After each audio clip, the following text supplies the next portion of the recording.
ನರಸಿಂಹ ಜಯಂತಿಯ ಶುಭ ಸಂದರ್ಭವಾದ್ದರಿಂದ ಶ್ರೀ ನರಸಿಂಹ ದೇವರಿಗೆ ಸಂಬಂಧಪಟ್ಟಂತೆ 2 ಮಾತುಗಳನ್ನ ಆಡಿ ಅನಂತರ ನನ್ನ ಉಪನ್ಯಾಸದ ವಿಷಯಕ್ಕೆ ಬರೋದಕ್ಕೆ ಶ್ರೀಗಳವರು ಅಪ್ಪಣೆ ಮಾಡಿದ್ದಾರೆ.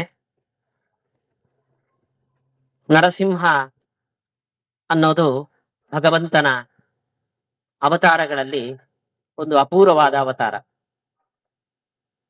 ಕೃಷ್ಣ ಬಾಲಲೀಲೆಗೆ ಪ್ರಸಿದ್ಧನಾದರೆ, ಶ್ರೀರಾಮಚಂದ್ರ ತ್ಯಾಗಮೂರ್ತಿಯಾದರೆ, ವರಾಹ ನಾವು ಪ್ರತಿನಿತ್ಯ ನೋಡುವ ಒಂದು ಪ್ರಾಣಿಯ ರೂಪವನ್ನ ತಾಳಿದ ಭಗವಂತನ ರೂಪವಾದರೆ, ನಾವು ಕಂಡು ಕೇಳರಿಯದ ಅಪೂರ್ವವಾದ ವಿಚಿತ್ರ ಭಗವಂತನ ಲೀಲಾ ರೂಪ ನರಸಿಂಹ ದೇವ.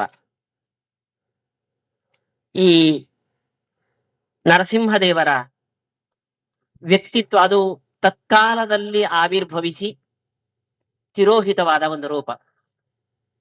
ನರಸಿಂಹದೇವರ ಲೀಲೆ ಏನು ಅಂದ್ರೆ ದುಷ್ಟ ರಾಕ್ಷಸನ ಸಂಹಾರ. ಅದು ಬಿಟ್ಟು ರಾಮ ಕೃಷ್ಣರಂತೆ ಅವನ ಚರಿತ್ರೆಯನ್ನ ಬರೆಯೋದಕ್ಕೆ ದೊಡ್ಡ ಗ್ರಂಥ ಇಲ್ಲ. ಬುದ್ಧನ ರೂಪದಂತೆ ತತ್ಕಾಲದಲ್ಲಿ ದುಷ್ಟ ಸಂಹಾರವನ್ನ ಮಾಡಿ ಅದೃಶ್ಯವಾದ ಒಂದು ಅದ್ಭುತವಾದ ರೂಪ. ನರಸಿಂಹ ದೇವರ ರೂಪದ ಬಗ್ಗೆ ನಾವಿಲ್ಲಿ ಹೆಚ್ಚು ಆಕರ್ಷಿತವಾಗುವುದಕ್ಕಿಂತಲೂ ಆ ರೂಪವನ್ನ ಪ್ರಾದುರ್ಭವಿಸಿಕೊಡೋದಕ್ಕೆ ಕಾರಣನಾದ ಪ್ರಹ್ಲಾದ ರಾಜರ ಒಂದು ಶ್ರದ್ಧೆ ನಮ್ಮ ಮುಂದೆ ನಿಲ್ಲುತ್ತದೆ. ವಸ್ತುತಃ ಭಗವಂತನ ಅವತಾರ ರೂಪಗಳಲ್ಲಿ ಶ್ರೀಮದ್ ಆಚಾರ್ಯರಿಗೆ ಅತ್ಯಂತ ಆತ್ಮೀಯವಾದ ಭಕ್ತಿಪೂರ್ಣವಾದ ರೂಪ ನರಸಿಂಹದೇವರ ರೂಪ. ಶ್ರೀಮದ್ ಆಚಾರ್ಯರು ತಮ್ಮ 37 ಗ್ರಂಥದ ಆರಂಭದಲ್ಲಿ ಮಂಗಳವನ್ನ ಮಾಡಿ ಭಗವಂತನ ನಾರಾಯಣನ ಹೆಸರನ್ನು ಎತ್ತಿದ್ದಾರೆ ಹೊರತು, ಉಪನಿಷತ್ತಿನಲ್ಲಿ ಕೆಲವೆಡೆ ವಾಮನ ರೂಪದ ಉಲ್ಲೇಖ ಇದೆ ಹೊರತು, ಉಳಿದ ಗ್ರಂಥಗಳಲ್ಲಿ ಭಗವಂತನ ಅವತಾರದ ಹೆಸರನ್ನು ಎತ್ತಿ ನಮಿಸಿದ್ದಾರೆ ಅಂದ್ರೆ ಅದು ನರಸಿಂಹದೇವರು. 2 ಕಡೆ ನರಸಿಂಹದೇವರ ಸ್ಮರಣೆಯನ್ನ ಮಾಡಿದ್ದಾರೆ. ನರಸಿಂಹೋಖಿಲಾಜ್ಞಾನ ಮತಧ್ವಾಂತ ದಿವಾಕರ ಜಯತ್ಯಮಿತ ಸಜ್ಞಾನ ಸುಖ ಶಕ್ತಿ ಪಯೋನಿಧಿ ಅಂತ ಖಂಡನತ್ರಯದ ಮಂಗಳಾಚರಣೆ. ಕಾರಣ ಶ್ರೀಮದ್ ಜಯತೀರ್ಥರು ತತ್ವೋದ್ಯೋತ ಗ್ರಂಥದ ಕೊನೆಯಲ್ಲಿ ಹೇಳ್ತಾರೆ, ಶ್ರೀಮದ್ ಆಚಾರ್ಯರು ವಾದಕ್ಕೆ ಕುಳಿತಾಗ ಅವರ ಗಂಭೀರ ಮುಖಮುದ್ರೆಯನ್ನು ನೋಡಿಯೇ ವಿಸ್ಮಿತನಾದ ಮೂಕನಾದ ಪ್ರತಿವಾದಿ ಆ ಸಂದರ್ಭದಲ್ಲಿ ಶ್ರೀಮದ್ ಆಚಾರ್ಯರು ತಾವು ಮಾಡಬೇಕಾದ ವಾದವನ್ನು ಉಪನ್ಯಾಸದ ರೂಪದಲ್ಲಿ ಪ್ರಸ್ತುತಪಡಿಸಿದರು. ಅದು ತತ್ವೋದ್ಯೋತ ವಾದಗ್ರಂಥ ಅಂತ ಪ್ರಸಿದ್ಧವಾಗಿದೆ. ಅದರ ಕೊನೆಯಲ್ಲಿ ಆ ಸಂದರ್ಭದಲ್ಲಿ ಆ ದೃಶ್ಯವನ್ನ ನೋಡುತ್ತಾ ಇದ್ದ ಶಿಷ್ಯರು ಆ ದೃಶ್ಯದಿಂದ ಮೈಮರೆತು ಶ್ರೀಮದ್ ಆಚಾರ್ಯರನ್ನ ಹಾಡಿ ಹೊಗಳಿದ್ದಾರೆ. ಆ ಸಂದರ್ಭದಲ್ಲಿ ಟೀಕಾಕೃತ್ಪಾದರು ಒಂದು ಮಾತನ್ನು ಹೇಳ್ತಾರೆ, ಶ್ರೀಮದ್ ಆಚಾರ್ಯಂ ತದಭೀಷ್ಟ ದೇವತಾಂ ನರಹರಿಂಚ ಉಪಶ್ಲೋಕಯಾಂ ಬಭೂವು. ಶಿಷ್ಯರು ಆಚಾರ್ಯರನ್ನು ಸ್ತೋತ್ರ ಮಾಡಿದರು, ಜೊತೆಯಲ್ಲಿ ತದಭೀಷ್ಟ ದೇವತಾಂ ನರಹರಿಂಚ, ಆಚಾರ್ಯರಿಗೆ ಅಭೀಷ್ಟ ದೇವತೆ. ಇವತ್ತು ನಾವು ಪಟ್ಟದ ದೇವರು ಅಂತ ಏನಾದರೂ ಒಂದು ಮಾತನ್ನ ಹೇಳೋದಾದರೆ, ಆಚಾರ್ಯರ ಅಭೀಷ್ಟ ದೇವತೆ ನರಸಿಂಹದೇವ. ಯಾವ ನರಸಿಂಹದೇವರ ಆರಾಧನೆಯನ್ನ ನಾವು ಉಗ್ರ ಅಂತ ಹೇಳಿ ನಮ್ಮ ಅಜ್ಞಾನದಿಂದ ದೂರ ಉಳಿತೀವೋ ಅಂಥ ನರಸಿಂಹದೇವರ ಆರಾಧಕರು ನೆಚ್ಚಿನ ದೇವರು ಶ್ರೀಮದ್ ಆಚಾರ್ಯರ ನೆಚ್ಚಿನ ದೇವರು ನರಸಿಂಹದೇವರು. ಆದ್ರಿಂದ ಅಷ್ಟಮಠದಲ್ಲಿ ನರಸಿಂಹದೇವರು ಕಾಣಿಯೂರು ಮಠದಲ್ಲೂ ಇದ್ದಾರೆ. ಹೊರಗಡೆ ಸುಬ್ರಹ್ಮಣ್ಯ ಆಚಾರ್ಯರ ಅನುಜರು ಆ ಪರಂಪರೆಯಲ್ಲಿ ಬಂದವರು. ಸುಬ್ರಹ್ಮಣ್ಯ ಮಠದಲ್ಲೂ ಪ್ರಧಾನ ದೇವರಾಗಿ ನರಸಿಂಹದೇವರಿದ್ದಾರೆ. ಕೃಷ್ಣಾಪುರ ಮಠದಲ್ಲೂ ನರಸಿಂಹದೇವರಿದ್ದಾರೆ. ಈ ದೃಷ್ಟಿಯಲ್ಲಿ ನರಸಿಂಹನ ಭಗವಂತನ ನರಸಿಂಹಾವತಾರಕ್ಕೂ ಶ್ರೀಮದ್ ಆಚಾರ್ಯರಿಗೂ ಅತ್ಯಂತ ನಿಕಟವಾದ ಒಂದು ಸಂಪರ್ಕ ಇದೆ ಅಂತ ನಾವು ಭಾವಿಸಿಕೊಳ್ಳಬಹುದು. ಈಗಾಗಲೇ ನಾನು ಹಿಂದೆ ಪ್ರಸ್ತಾವ ಮಾಡಿದಂತೆ ನರಸಿಂಹದೇವರ ಆ ರೂಪದ ಬೇರೆಗಿಂತಲೂ ನರಸಿಂಹದೇವರನ್ನ ಆವಿರ್ಭವಿಸಿದ ಸಂದರ್ಭ. ನಮಗೆ ದೇವರ ಮೇಲೆ ನಂಬಿಕೆ ಇದೆ, ಆದರೆ ಆ ನಂಬಿಕೆ ಎಷ್ಟು ದೃಢವಾದದ್ದು. ನಾವು ನಮ್ಮ ಮನೆಯನ್ನ ಬಿಟ್ಟು ಬೀಗ ಹಾಕಿ ಸಂಸಾರ ಸಮೇತ ಬೇರೆ ಊರಿಗೆ ಅಥವಾ ಯಾತ್ರೆಗೆ ಹೊರಡ್ತೇವೆ ಅಂದ್ರೆ ಮನೆಗೆ ಒಳಗಡೆ ಹೊರಗಡೆ 4-6 ಬೀಗಗಳನ್ನ ಹಾಕಿ ಗೇಟಿಗೆ ಭದ್ರವಾಗಿ ಬೀಗ ಜಡಿದು ನಮ್ಮ ಮನೆಯ ನಾಯಿಯನ್ನ ಇಟ್ಟು ಅಕ್ಕಪಕ್ಕದವರ ಮನೆಗೆ ಹೇಳಿ ನಾವು ಹೋಗ್ತಾ ಇದ್ದೇವೆ. ಏನ್ರಿ ಎಲ್ಲ ಹೋಗ್ತಾ ಇದ್ದೀರಾ? ಹಾಗೆ ಮನೆ ಜವಾಬ್ದಾರಿ ಹಾಗೆ ದೇವರಿದ್ದಾರೆ. ಮನೆಗಳಿಗೆ ನಾಲ್ಕಾರು ಬೀಗ ಜಡಿದು ಹೊರಗಡೆ ಗೇಟಿಗೆ ಬೀಗ ಹಾಕಿ ನಾಯಿಯನ್ನು ಇಟ್ಟು ಆಮೇಲೆ ದೇವರಿದ್ದಾರೆ ಅಂತ ನಂಬಿಕೆ. ಅಂದ್ರೆ ನಾನು ಮನೆಗೆ ಬೀಗ ಹಾಕದೆ ದೇವರಿದ್ದಾರೆ ಅಂತ ಮನೆ ಖಾಲಿ ಮಾಡಿ ಅಂತ ನಾನು ಹೇಳೋದಲ್ಲ. ನಮ್ಮ ನಂಬಿಕೆ ನಮ್ಮ ಪ್ರಯತ್ನಗಳನ್ನೆಲ್ಲ ಮಾಡಿ ಆಮೇಲೆ ದೇವರಿದ್ದಾರೆ ಅನ್ನೋ ನಂಬಿಕೆ. ಆದ್ರೆ ಪ್ರಹ್ಲಾದ ರಾಜರ ನಂಬಿಕೆ ನೋಡಿ. 5 ವರ್ಷದ ಬಾಲಕ ಪ್ರಹ್ಲಾದ ರಾಜ. ಎಷ್ಟು ದೃಢವಾದ ನಂಬಿಕೆ. ಭಾಗವತ ಪ್ರಹ್ಲಾದ ರಾಜರ ವ್ಯಕ್ತಿತ್ವವನ್ನು ನಮ್ಮ ಮುಂದೆ ಇಡುವಾಗ, ಪ್ರಹ್ಲಾದ ಅಂದ್ರೆ ಏನು? ಕೃಷ್ಣ ಗ್ರಹ ಗೃಹೀತಾತ್ಮ. ಅವರಿಗೆ ಕೃಷ್ಣ, ಭಗವಂತ, ದೇವರು ಎಂಬ ಭೂತ ಹಿಡಿದ ವ್ಯಕ್ತಿ. ಅಂದ್ರೆ ಎಷ್ಟೊತ್ತಿ ಕೇಳಿದ್ರು ಏನು ಹೇಳಿದ್ರು ಅವರ ಬಾಯಿಂದ ಬರೋದು ಭಗವಂತನ ಸ್ತೋತ್ರಗಳು, ಭಗವಂತನ ಕಥೆಗಳು, ಭಗವಂತನ ಬಗ್ಗೆ ವಿಚಾರಗಳು. ಅದನ್ನ ಕೃಷ್ಣ ಗ್ರಹ ಗೃಹೀತಾತ್ಮರು ಅವರು. ಎಷ್ಟು ನಿಷ್ಠೆ ಇತ್ತು ಅಂದ್ರೆ, ಅಂಥ ವಿಕೃತ ವೇಷದ ದುಷ್ಟನಾದ ಹಿರಣ್ಯಕಶಿಪು ತಂದೆ ಅವನ ಮುಂದೆ ನಿಂತು ಗುಡುಗಿದ್ದಾರೆ. ಮೊದಲನೇ ಬಹಳ ಸ್ವಾರಸ್ಯವಾಗಿ ಭಾಗವತದಲ್ಲಿ ಆ ಸಂದರ್ಭವನ್ನ ವೇದವ್ಯಾಸರು ಚಿತ್ರಣ ಮಾಡಿದ್ದಾರೆ. ಮೊದಲು ಆ ಮಗನನ್ನ ಗುರುಕುಲಕ್ಕೆ ಹಾಕಿದ ತಂದೆ ಹಿರಣ್ಯಕಶಿಪು. 1 ವಾರ ತಡೆದ ಮೇಲೆ ಮಗನನ್ನ ಕರೆದು ತೊಡೆಯಲ್ಲಿ ಕೂಡಿಸಿ, ಮನ್ಯತೆ ಸಾಧು ಯದ್ಭವಾನ್, ಮಗು ಗುರುಕುಲಕ್ಕೆ ಹೋಗಿದ್ಯಾ? ಗುರುಕುಲಕ್ಕೆ ಹೋಗಿ ಇದುವರೆಗೆ ಕಲಿತಿದ್ರಲ್ಲಿ ನಿನಗೆ ಚೆನ್ನಾಗಿರುವ ವಿಷಯ ಯಾವುದು ಹೇಳು ಅಂತ ತಂದೆ ಕೇಳಿದನಂತೆ. ಪ್ರಹ್ಲಾದ ರಾಜನ ಮೊದಲ ಉತ್ತರ, ತತ್ಸಾಧು ಮನ್ಯೇ ಅಸುರವರಿಯ ದೇಹಿನಾಂ ಸದಾ ಸಮುದ್ವಿಗ್ನದಿಯಾಂ ಅಸದ್ಗ್ರಹಾತ್ ಹಿತ್ವಾತ್ಮಪಾತಂ ಗೃಹಬಂಧಕೂಪಂ ವನಂಗತೋ ಯದ್ಧರಿಮಾಶ್ರಯೇತ. ಈ ಸಂಸಾರದ ಜಂಜಾಟದಲ್ಲಿ ನಮಗೆ ಅಧ್ಯಾತ್ಮದ ಸಾಧನೆ ಮಾಡ್ಲಿಕ್ಕೆ ಆಗೋದಿಲ್ಲ.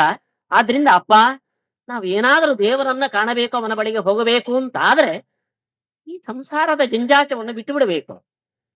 ಇದು ಪ್ರಹ್ಲಾದ ರಾಜರು ಗುರುಕುಲಕ್ಕೆ ಹೋಗಿ 1 ವಾರದಲ್ಲಿ ಗುರುಕುಲದಲ್ಲಿ ಕಲಿತ ಪಾಠ ಅಲ್ಲ, ಅವರು ತಂದೆಯ ಮುಂದೆ ಹೇಳಿದ ಪಾಠ. ತಂದೆ ಸಿಟ್ಟುಗೊಳ್ಳಿಲ್ಲ. ಯಥಾಸ ಬುದ್ಧಿರ್ಬಾಲಾನ, ಅವ್ ನಕ್ಕು ಬಿಟ್ನಂತೆ. ಪಾಪ ಯಾರೋ ಗುರುಕುಲದಲ್ಲಿ ನಮಗೆ ಆಗದವರು ಸೇರ್ಕೊಂಡಿದ್ದಾರೆ, ಅವ್ರು ಹೇಳಿದ್ದನ್ನ ಮಗು ಹೇಳಿದೆ ಎಂತ ಮಗುವಿನ ಮಾತನ್ನ ಲಘುವಾಗಿ ತಗೊಂಡು ಆಮೇಲೆ ಗುರುಕುಲದ ಅಧ್ಯಾಪಕರನ್ನ ಕರೆದು ಹೇಳ್ದ, ಸ್ವಲ್ಪ ಜಾಗ್ರತೆ ಇರಿ, ನಮ್ಮ ಗುರುಕುಲದಲ್ಲಿ ಯಾರೋ ಬೆರಕೆ ಸೇರ್ಕೊಂಡಿದ್ದಾರೆ. ಆದ್ರಿಂದ ನಮ್ಮ ಅಸುರ ಕುಲಕ್ಕೆ ವಿರುದ್ಧವಾದ ಸ್ವಭಾವದವರು ಸಹಪಾಠಿಗಳು ಪ್ರಹ್ಲಾದನ ನನ್ನ ಮಗನ ಜೊತೆ ಸೇರ್ಕೊಂಡಿದ್ದಾರೆ, ಸ್ವಲ್ಪ ಕಣ್ಣೆಚ್ಚ ಇರ್ಲಿ ಅಂತ ಹೇಳಿ ಕಳಿಸಿ ಆದ್ಮೇಲೆ ಮತ್ತೊಮ್ಮೆ 1 ತಿಂಗಳು ಬಿಟ್ಟು, 1 ಮಾಸ ಬಿಟ್ಟು ಮತ್ತೆ ಮಗುವನ್ನ ಕರೆದ. ಆವಾಗ್ಲೂ ಮತ್ತೆ ಕೇಳದ, ಅಧೀತಂ ಕಿಂಚಿದುಚ್ಯತ, ನೀನು ಇದುವರೆಗೆ ಓದಿದ್ದನ್ನು ಸ್ವಲ್ಪ ಹೇಳು ಅಂತ ಕೇಳದ. ಅವಾಗ ಮತ್ತೆ ಪ್ರಹ್ಲಾದ 5 ವರ್ಷದ ಮಗು ಶ್ರವಣಂ ಕೀರ್ತನಂ ವಿಷ್ಣು ನವವಿಧ ಭಕ್ತಿಯ ಉಪದೇಶವನ್ನು ತಂದೆಯ ಮುಂದೆ ಮಾಡಿದ. ಇವಾಗ ಮಾತ್ರ ನಗ್ಲಿಲ್ಲ. ಓ ಇಲ್ಲ, ನಮ್ಮ ಗುರುಕುಲದಲ್ಲೇ ನಮ್ಮ ಅಚಾತುರ್ಯ ಗುರುಗಳಿಂದ ಏನೋ ನಡೀತಾ ಇದೆ ಅಂತ ಗುರುಗಳನ್ನ ಕರೆಸಿ ಅವರಿಗೆ ಬೈದ. ನೀವು ನನಗೆ ದ್ರೋಹ ಬಗೆಯುವುದು, ನನ್ನ ಮುಂದೆ ನನ್ನನ್ನು ಜೀಜಿ ಅಂತ ಹೇಳಿ ಹಿಂದುಗಡೆ ನನಗೆ ಆಗದ ಹರಿಯ ಉಪದೇಶವನ್ನು ನನ್ನ ಮಗನಿಗೆ ಮಾಡ್ತಾ ಇದ್ದೀರಿ, ನನಗೆ ದ್ರೋಹ ಬಗೀತಾ ಇದ್ದೀರಿ ಅಂತ ಅವರಿಗೆ ಬೈದು ಕಳಿಸಿದ. ಗುರುಗಳು ಅವನನ್ನ ಕರೆದು ಕೇಳಿದ್ರು. ಅವರಿಗೆ ಸರಿಯಾದ ಉತ್ತರವನ್ನ ಪ್ರಹ್ಲಾದ ರಾಜರು ಕೊಟ್ಟರು. ಯಾವತ್ತು ಪ್ರಹ್ಲಾದ ರಾಜರು ಗುರುಕುಲದಲ್ಲಿ ಗುರುಗಳಿಂದ ಕಲಿಯದ ವಿದ್ಯೆಯನ್ನು, ಕಲಿಸಬಾರದ ವಿದ್ಯೆಯನ್ನ ತಾವು ಮಾತ್ರ ಕಲಿಯದೆ ಉಳಿದ ಶಿಷ್ಯರನ್ನು ಕೂಡ ಕೂಡಿಸಿಕೊಂಡು ಆ ಭಗವತ್ ತತ್ವದ ಉಪದೇಶವನ್ನು ಮಾಡಲಿಕ್ಕೆ ಆರಂಭ ಮಾಡಿದರೋ, ಆವಾಗ ತನ್ನ ಕೈ ಮೀರಿ ಹೋಗಿದೆ ಅಂತ ತಂದೆ ಹಿರಣ್ಯಕಶಿಪು ಗುಡುಗಿದ. ಏನು ಗುಡುಗಿದ? ಅವನು ಬೇಕಾದ ಶಿಕ್ಷೆ ಕೊಡೋದಕ್ಕೆ ಆಜ್ಞೆ ಮಾಡಿದ. ಏನು ಮಾಡಿದ್ರೂ ಕೂಡ ಪ್ರಹ್ಲಾದ ತನ್ನ ಮಗ ಕಾಯೋದಿಲ್ಲ ಅಂತ ಕೇಳಿಕೊಂಡು ಕೊನೆಗೆ ಕಿಂಬಲೋತ್ಯಗ, 3 ಲೋಕವನ್ನೇ ಜಯಿಸಿದ ಧೀರ ನಾನು, ನನ್ನ ಈ ಆಜ್ಞೆಯನ್ನ ನನ್ನ ಚಿಕ್ಕ ಮಗು ಕೋರ 5 ವರ್ಷದ ಹುಡುಗ ನೀನು, ನಾನು ಗುಡುಗದರೆ ದೊಡ್ಡ ದೊಡ್ಡ ವೀರಾಧಿವೀರರು ಭಯದಿಂದ ನಡುಗಬೇಕು, ಮೈಯಲ್ಲಿ ಬೆವರು ಬರಬೇಕು, ಇಷ್ಟು ಚಿಕ್ಕ ಪೋರ ನೀನು, ನಿನಗೆ ಯಾರ ಬೆಂಬಲದಿಂದ ನನ್ನನ್ನು ಎದುರಿಸುವ ಸಾಮರ್ಥ್ಯ ನಿನಗಿದೆ? ತಂದೆ ಗುಡುಗಿದ. ಮೊದಲೇ ತಂದೆ, ನಾವು ತಾಯಿಯಲ್ಲಿ ಎಷ್ಟು ಮುದ್ದಿನಲ್ಲಿರ್ತೇವೋ ಮಕ್ಕಳು ತಂದೆಯ ಬಗ್ಗೆ ಅಷ್ಟೇ ಹೆದರಿಕೆಯಲ್ಲಿರ್ತಾರೆ. ಅದರಲ್ಲೂ ಅಸುರ ಪಿಶಾಚಿ ಹಿಡಿದ ತಂದೆ ಇವನು.